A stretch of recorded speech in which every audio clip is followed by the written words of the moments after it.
vamos olhar aqui um pouquinho o conceito do amor cego. Quem é aqui que sabe o que é o amor cego da criança? Esse é um conceito básico do trabalho das constelações familiares e gera muita confusão porque nós chamamos tudo de amor, né? Então, o que é o amor cego? Nós também usamos amor instintivo. Nós também falamos amor arcaico. Amor arcaico por quê? Porque é um amor que vem aqui dos nossos primeiros cérebros, o reptiliano e o cérebro límbico. É um amor que Bert Hellinger diz é o maior amor que existe, porque é um amor que você não pensa, você se sacrifica pelo outro, sem pensar.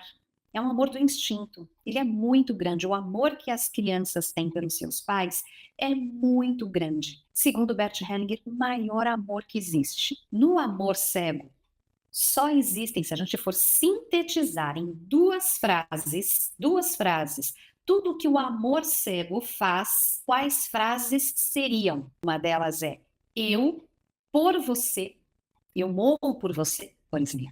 Eu me sacrifico por você, eu cuido por você, eu fracasso por você, tá? Essa é uma palavra que vem a partir deste amor cego. Isso. E a outra, eu por você e eu como você, que é a fidelidade. Então, a criança no amor cego, ela vai dizer duas frases, ou uma ou a outra, ou uma e a outra, tá? Eu por vocês, bando, família. Eu por vocês, ou eu como vocês. Então, mamãe, eu também serei infeliz nos relacionamentos, como você. Porque aí a gente tem que conversar, né? Nós ficamos juntinhas, é verdade, né? Vamos nos unir e vamos dizer o quanto os homens são maus, não é? Então, eu como você, mamãe, eu adoeço como você, mamãe, ou vovó, né? Eu sofro, eu fracasso como você. Então, o amor cego diz sempre duas expressões: eu como você, eu por você, ok? E todas as outras frases derivam dessas duas grandes expressões do amor cego pela sua família, pelo seu clã. Então, a criança, ela acredita que esse amor que ela tem pelos pais, pelo clã, é tão poderoso que ela sente que ela tem todos os poderes. De verdade, a criança acredita que ela é onipotente, ela tem todos os poderes. A criança acredita que ela é Deus, né? De fato é assim. Ela acredita que tudo o que acontece ao seu redor foi ela, né? Foi ela que provocou o que é bom e o que é ruim, tá? Então a criança, ela acredita que ela tem todos os poderes. A criança fala assim: se a mamãe está com câncer, a criança pequena está lá com seus 4 anos, ela acredita que se ela fizer esse pacto, mamãe, eu morro por você, ela acredita que de fato a mãe não morrerá e ela morrerá. Então a criança ela tem esse amor que é tão grande, é um amor que ela sente que é tão poderoso, que é um amor sacrificial. Esse é o amor das crianças. Sim, né? A Diana está perguntando, a Diana está perguntando, Cris, as doenças hereditárias podem ser explicadas pelo amor cego? Sim, inclusive, né, quando a gente olha para as doenças a partir de um olhar sistêmico, elas nem são tão hereditárias assim, biologicamente. O que é hereditário é muito mais o comportamento que gera a mesma doença, o conflito emocional, né, que gera a doença. Então, estamos falando desse amor da criança, que é um amor sobrenatural, percebe? E por conta disso, o que a criança faz? Ela toma para si, então vamos voltar lá, ela toma para si a tarefa, ela toma para si a missão de salvar. Ela toma destinos desse clã, destinos de quem? Olha, ela toma para si os sonhos fracassados desses integrantes, desses membros dessa família. Então ela fala assim: olha, já que você não realizou o seu sonho, eu vou realizar por você. Ou também fracassarei como você. Por isso que a gente precisa identificar a nossa tarefa diante do clã, tá? Então, ela toma para si os sonhos fracassados. Ela toma para si pagar as dívidas do sistema, pagar as dívidas que podem ser dívidas financeiras ou podem ser dívidas emocionais, tá? Então, eu agora, criança, né? Eu agora vou pagar todas as dívidas. Então, meu avô faliu, não indenizou. Já fiz várias constelações assim. A pessoa vem constelar a profissão, ela vem constelar a prosperidade. Ela até se realiza na profissão, mas ela não ganha dinheiro. O dinheiro chega, ela sempre tem conta, ou ela está sempre emprestando dinheiro para as pessoas pagarem dívidas. A gente faz a constelação, o que a gente vê? Que ela está lá olhando para aquele avô dizendo, vô, deixa que eu pago as dívidas por você. Então, eu tomo essa tarefa, essa missão de pagar as dívidas pelo avô, percebe? A criança também toma para si os destinos difíceis. Ontem eu fiz uma constelação assim. Nossa, foi tão linda a constelação. Fiz uma constelação individual, em que a pessoa veio constelar obesidade. Ela veio constelar obesidade, uma pessoa que não tem filhos, não é casada e trabalha muito. O que nós vimos? Que as sensações no corpo dela eram iguaizinhas às sensações da avó. A avó passou por muitas dificuldades, inclusive em relação a restrições, né, alimentares. Vem de uma família muito pobre, porque também colocamos a fome ali, também estava muito conectada à fome, né, dos ancestrais. Mas essa avó teve 10 filhos, 10 filhos. E o destino dessa avó foi um destino difícil. E sabe qual era a sensação que ela tinha quando ela sentava, tanto na cadeira dos ancestrais que passaram fome, quanto na cadeira que ela não sabia, né? Porque a gente faz sempre oculto, coloca lá os papéis, os alunos aqui sabem como é que nós fazemos, né? Só que eu estava no consultório, eu fiz com as cadeiras. Aí eu coloco os papeizinhos virados para baixo e ela vai sentando na cadeira. Então nem eu sabia o que era e nem ela, só no final que a gente revela.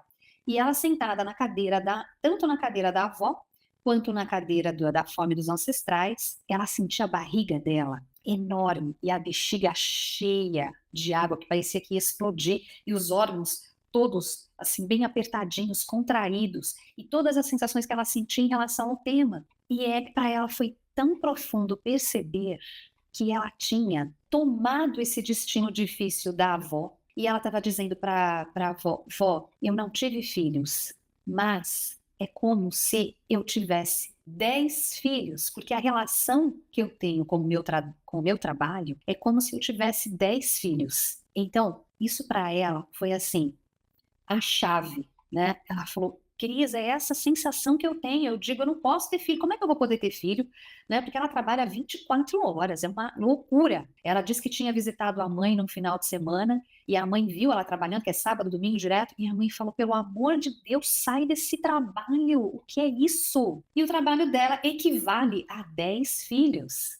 Percebe? Então, a criança cega, ela toma os destinos difíceis, e no caso dessa cliente, ela estava dizendo, vovó, eu como você, percebe? Então, além disso, o que mais essa criança faz? Ela tenta se sacrificar, né? Ela toma também as enfermidades da mãe, do pai, às vezes de uma avó muito querida, né? Ela toma, não, pode deixar que eu fico doente por você, eu morro por você. Então, o amor cego faz isso. Outra coisa que a criança faz é tentar perpetuar uma fórmula de sucesso, que deu certo aí nessa família. Então, aí ela toma para si dar continuidade em algo que deu certo naquela família. Uma forma. E a gente faz muito isso na profissão. Então a gente vê assim, gerações de advogados, gerações de médicos, gerações de contadores, que às vezes já tem uma expectativa do próprio clã que você também seja médico, né? Já tem uma expectativa do clã que você também seja advogado. A gente tem uma vontade de fazer outra coisa, mas quando a gente pensa em fazer aquela outra coisa, a gente diz, eu não consigo. Aí bem que eu queria, mas eu não consigo, né? A expectativa é muito alta. E aí, por que eu não consigo? Porque a culpa não me deixa. É muita culpa, afinal de contas, a missão que eu tomei, a tarefa que eu tomei, quem que tomou? A criança, tá? Estamos falando do amor cego da criança. A criança diz, eu como vocês. Eu como vocês. A minha tarefa é perpetuar a fórmula de sucesso desse clã. Então, ou a criança vai perpetuar uma fórmula de sucesso, ou ela vai dizer, a minha tarefa agora é resolver. Já que temos aí 3 gerações de insucesso, né, em alguma área, eu agora vou salvar todo mundo. Por exemplo, quando eu então começo a me dar bem financeiramente, ninguém conseguiu isso, né, na minha família, às vezes sou a primeira que vou fazer faculdade de muitas gerações, e agora eu começo a ganhar dinheiro, e agora uma parte desse dinheiro vai para o sobrinho, outra parte vai para a irmã, outra parte vai para a mãe, outra parte vai para o pai, outra parte vai para o avô, e aí eu sou aquela que vai arrumar a vida de todo mundo, porque eu tomei essa missão, essa tarefa. Então, qual é a tarefa? Qual é a missão que você tomou para você? Você não conseguirá liberar esse destino se você não identificar qual é a tarefa que você tomou. E aí eu vou te ajudar agora com isso. Então vamos lá, pessoal, olha essa pergunta que irá te ajudar muito a descobrir o que, qual é a sua tarefa, qual é a missão que você tomou frente ao seu clã. Se você fosse um super-herói, se você de fato tivesse todos os poderes, o que é que você faria pela sua família? A primeira coisa que vier na sua cabeça. O que é que você faria pela sua família se você fosse um super-herói? Quero aqui algumas respostas.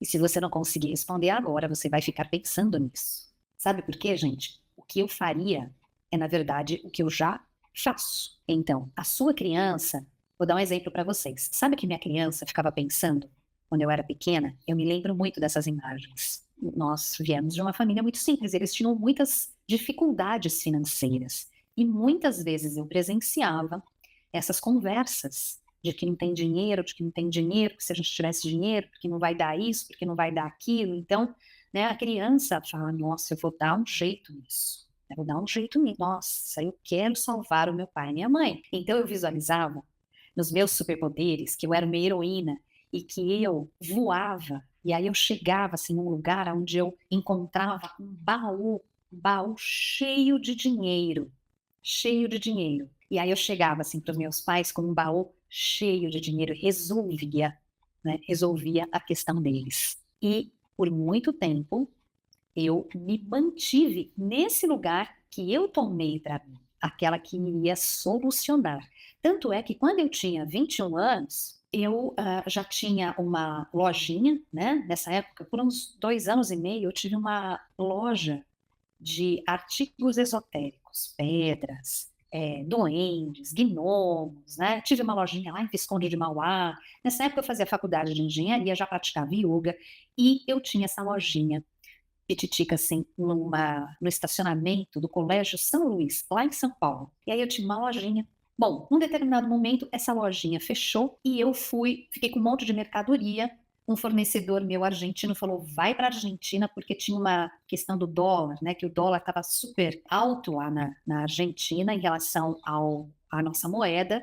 Então, valia muito a pena, né, vender coisas na Argentina. Os argentinos sempre gostaram muito das coisas do Brasil. Eu lembro que eu fui lá na 25 de março, comprei um monte de biquínis, calcinha e sutiã, roupas assim que, inclusive, a qualidade aqui no Brasil é muito melhor do que lá. E aí fui para lá.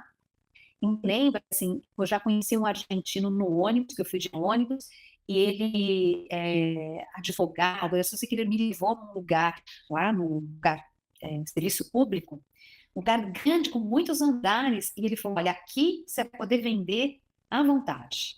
Gente, lá vou eu, né, com aquela sacolão, né, e eu lembro que eu vendi muito, e recebendo em dólar. Aquilo para mim era assim, meu Deus, eu nunca ganhei tanto dinheiro tão rápido na minha vida. E eu ganhei praticamente US$ 1.000 numa tarde, ou numa manhã, que para mim, com 21 anos, uau, né? Era muito dinheiro. O que eu fiz com esse dinheiro? Minha mãe estava para comprar uma casa e ela não tinha todo o dinheiro para a entrada da casa. Eu pego esse primeiro dinheiro que eu ganho lá, ponho no envelope, olha a inocência, ponho no envelope, mando pelo correio para minha mãe. Claro que roubaram esse dinheiro na Argentina mesmo e isso nunca chegou para minha mãe. Mas eu continuei, percebe, nessa tarefa de que eu tenho que salvar os meus pais, de que eu tenho que solucionar o problema financeiro deles, percebe? Então, quando eu percebi que eu estava nesse lugar, que é um lugar muito pesado, né? Quando eu percebi e pude soltar, porque é isso que a gente faz, a gente libera esse destino, mas a gente precisa identificar, né? Eu falei, opa, não dá. Isso aí é muito grande para mim, percebe? Então veja, nós construímos uma identidade pautada nessa tarefa, nessa missão. Todos nós construímos uma identidade com base na missão que nós tomamos em relação à nossa família. Presta muito atenção nisso, pessoal, porque isso pode mudar a sua vida, como mudou a minha, como eu vejo mudar todos os dias a vida das pessoas. Essa identidade que você construiu para você, talvez ela não seja sua. Talvez você tenha que soltar essa identidade.